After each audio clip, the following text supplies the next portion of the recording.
Alright, so it's been a while. I will be your host today. The other code is out to get milk, so I'm here to take over. I haven't decided on what my name is yet. Yeah, whatever it is, we'll decide later. For now, we're gonna do banner reviews. And as you know, we have the two new banner, which is Shenhe and Ayaka. I feel like the only reason why Shenhe is getting rerun is because of Ayaka. Ayaka got her new skin, right? The Spring Blue Missive skin. And that's why she's getting a rerun, because you can pull for Ayaka banner and you can buy the skin at the same time. So that's why she's getting a rerun, right? But Shenhe is literally just there because she buffs cryo damage. Like, Eula appeared in the story quest, and Eula also has connection with Mika, you know? Like, Eula is like Mika's leader, right? In the same team. So why the hell? Like, wouldn't it make more sense to just rerun Eula? The only version of Eula we got is the new Eula card from the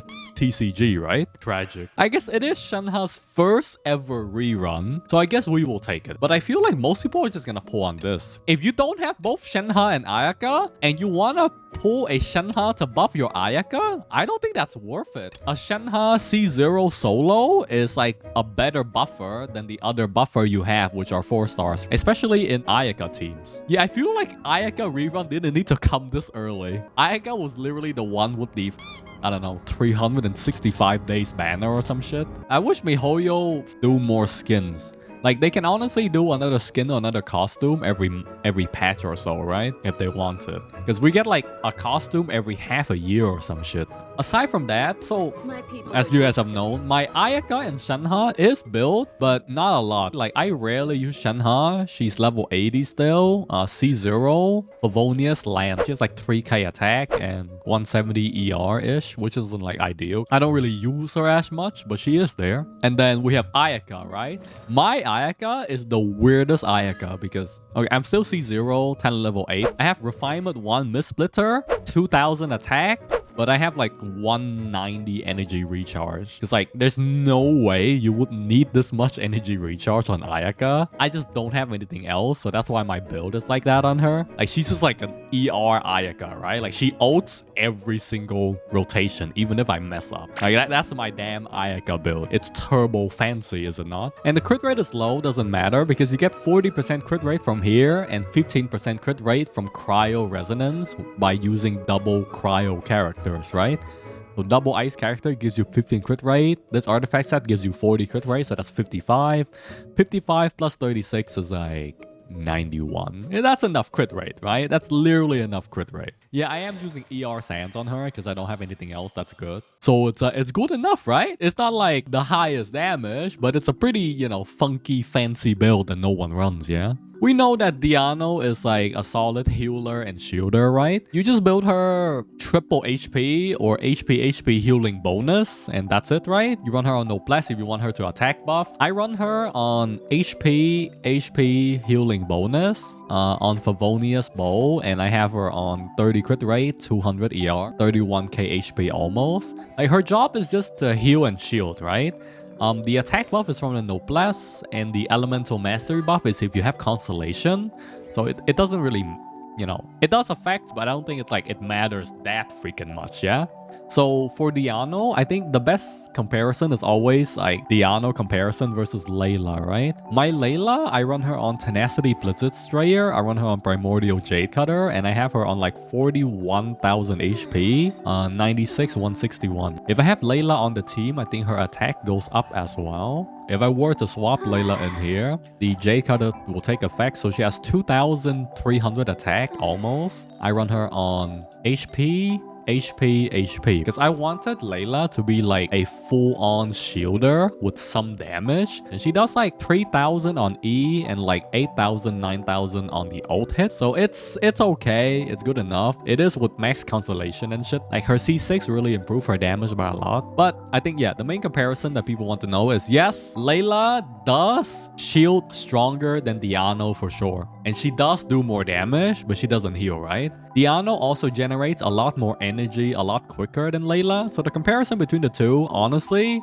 if you want more damage, you can slap in a good Layla build. And Diano never does damage regardless. And no, don't get baited by the fucking DPS Diano clips I have. That was just meme. That was like turbo buff and shit. That doesn't count. But between the two, Diano's the more passive healer. And in terms of that, passive healers are generally a lot more popular. Next, we have Sucrose. I don't use Sucrose, but I know she's really strong. Sucrose is one of, well, she's a Nemo, right? Like, she's as standard as it gets. You run like a 3-star Thrilling Tales of Dragon Slayer on her, and that's done. Whenever you swap to an ally, they gain a 48% attack buff for 10 seconds. This has a 20-second cooldown.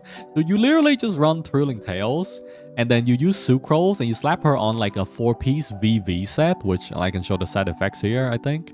Yeah, 4-piece VV set that decrease elemental resistance, Sucrose base passive, and Constellation increase elemental mastery when she does an elemental reaction, right? She increased the entire team elemental mastery. With Constellation, she also provides a 20% damage boost for the element she swore with her ult. For example, if her ult absorbs fire, then her entire team gets 20% fire bonus damage. So it's like a mini Kazuha-ish. C2 Kazuha is better than Sucrose, but if you play Transformative Reaction, Sucrose is better because Kazuha buffs elemental damage while Sucrose buff elemental mastery. Yeah, I think the biggest thing is Sucrose feels awful to play. Sucrose feels clunky. It does feel like you're stuck in animation. You can't obviously dash away from it, but it's not the playstyle a lot of people want to play. That's why a lot of people use Kazuha instead. The majority of the character picks in Genshin kind of boils down to how comfy it is for you to play the character and how strong they are, right? And the character that has the best balance are the characters that are popular. And lastly is Mika. I think Mika trailer is out, right? Let's watch Mika character demo, yeah? Ever since I was a kid, I've wanted to become a cartographer and map out every corner of Teyvat. It's only later on that I discovered the Knights of Favonius actually have that kind of role. Oh, Klee? She's super cheerful. Although I've had to revise my maps on several occasions due to her experiments with dangerous weapons. What the f? Did Klee slap minefield everywhere? What the hell do you mean you have to revise your map? It's like, is some parts of the map just filled with bombs now? Monkey. Experiments with dangerous weapons. Mika, frontline land surveyor, Knights of Favonius Reconnaissance Company, reporting in. Reconnaissance Company. Same with Yola.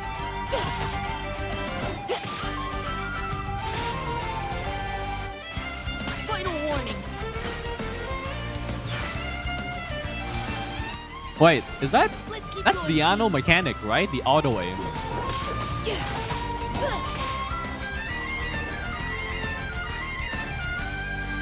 Rain is really coming down.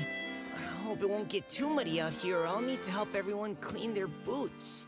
Oh no. So his resources are wolf hooks, Fatui insignia. What the hell is that again? We nut. Oh, he has. Bro, that is so evil. Someone that just starts the game, just pulls Mika, just collects some resources and mods, and they're like, where is this from? They click on the map and it just zooms them all the way deep into Meru. What the? And he used what the? Why does he use Raiden? Where is this guy from? That's Skara? Oh my god. He used Skara material. He travels the wall.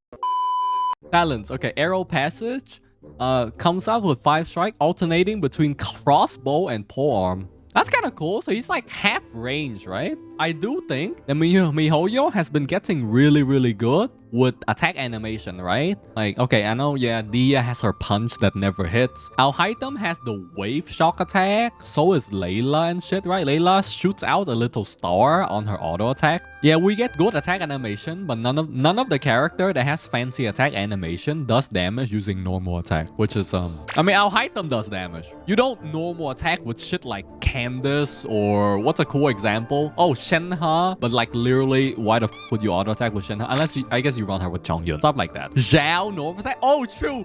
Zhao has some really cool normal attack. Like Zhao has really cool normal attack. Like his normal attack sequence is really cool. This is E. Star Frost Wall. Mika uses his crossbow to attack, granting all character in the party Soul Wind. When the character is in Soul Wind state is on the field, their attack speed is increased. This will take effect in different way if tap E or hold E. Tap E fires a frost arrow that can pierce your opponent, dealing cryo damage to enemy it comes on contact with. Hold E enters aiming mode, lock on opponent, and fire Rhyme Star Flare at them. When Rhyme Star Flare hits, it will rise before exploding, launching Rhyme Shard to maximum. Wait, so is the hold E version like Nahida? So the tap E is like a piercing arrow.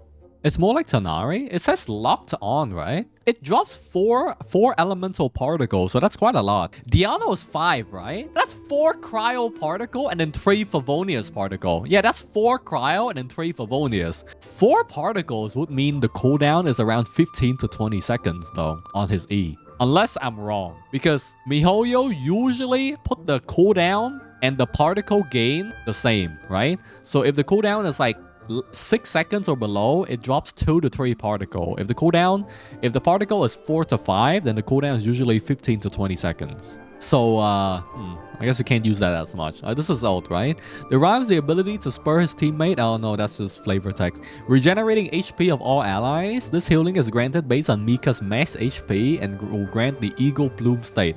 When normal attack of active character affected by Eagle Bloom hits an opponent, Mika will help them regenerate HP based on his max HP. And there's a limit on how much you can regenerate in a short period of time. It's a reverse Chi-Chi, no? So Chi-Chi ult instantly heal your team and then mark the enemy. So if you hit those enemy with normal attack, you heal.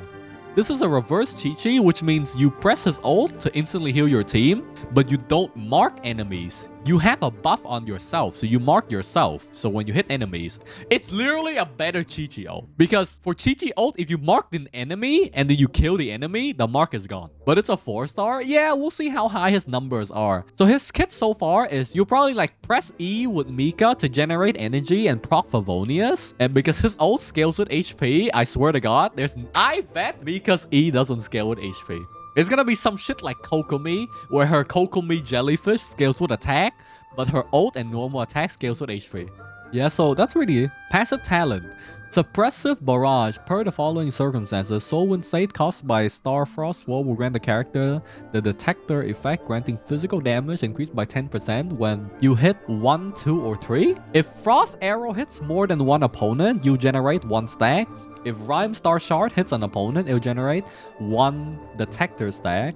Each Rhyme Star Shack. Okay, so if you're fighting 2 to 3 enemy, you get 30% physical damage bonus. He is supposed to support Eula, you know? He is Huffman's younger brother and the second son of the Smiths family. Huffman. That name sounds familiar, but I can't recall who the f it is. Oh, Huffman is the NPC knight. So he's the nervous type of character that he swiftly finished any discussion to have with his fellow knights. So he finished any discussion he has with his fellow knights and then quickly slips away to avoid becoming a hindrance to others' work. Interesting. He did that when we first met. That is true. He tries to finish the conversation quick and he's just gone, right? Mika is terrified of drawing the attention of others. He'll get nervous if you so much as stare at him, to say nothing of showering him with compliments. He's a great asset to the knights and help us a lot, so respecting his boundaries is the least we can do. I see. So that is Mika. The main question is going to be, is Mika a better support to Eula, to the people that actually have Eula, versus other available supports?